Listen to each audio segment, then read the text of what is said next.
चला तर मग आता बनवूया साबुदाण्याची उसळ। तर इथे शेंगदाणे भाजून घेत आहे आणि शेंगदाणे भाजून घेतले की ते मिक्सरमधून बारीक करून घेत आहे। तर आधी तेल टाकत आहे।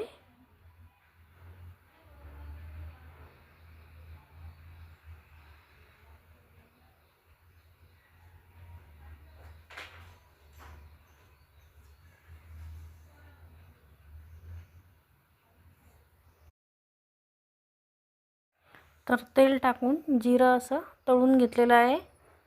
तर बघा जिरं असं तडतड वाजत आहे तेलामध्ये आणि तळून झालेलं आहे। तर आता यामध्ये हिरवी मिरची टाकायची आहे।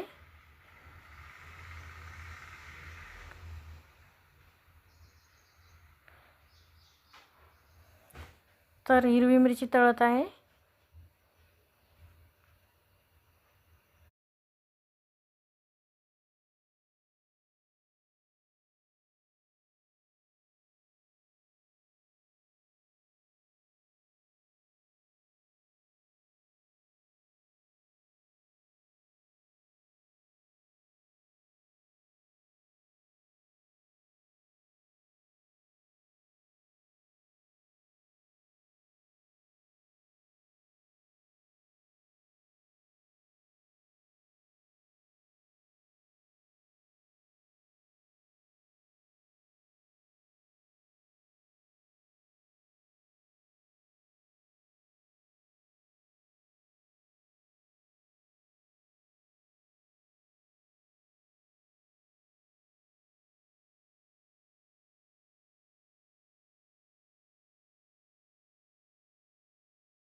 तर बघा इथे हिरवी मिरची आता चांगली तळून झालेली आहे।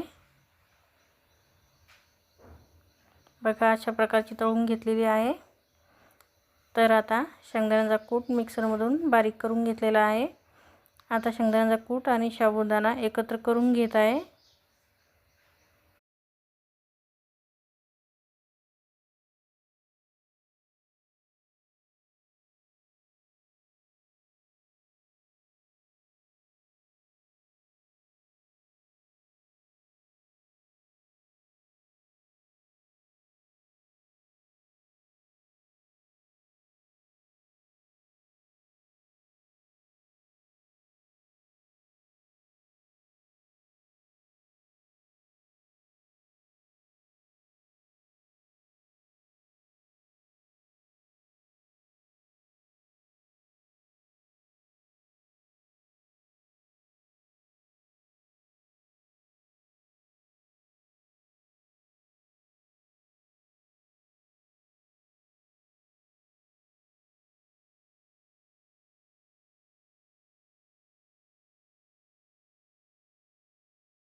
बघा इथे शेंगदाण्याचा जे साबुदाणा आणि शेंगदाण्याचा कूट एकत्र करून घेतला होता।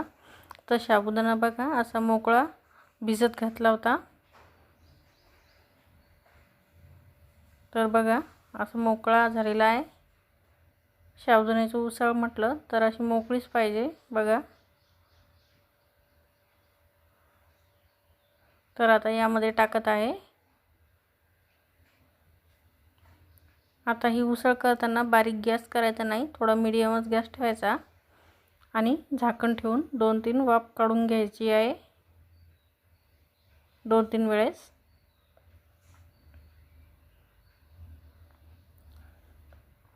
आणि फिरवत राहायचं आहे।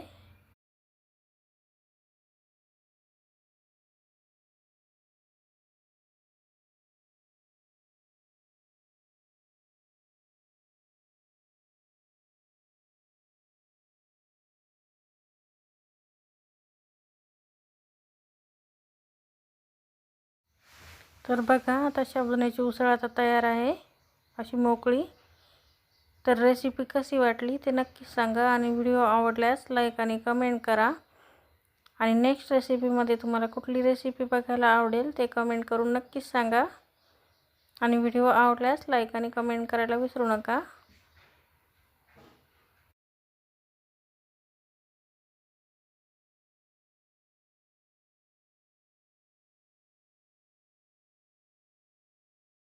तुम्ही पण बनवून बघा अशा प्रकारची साबुदाणा उसळ, तुम्हालाही नक्कीच आवडेल।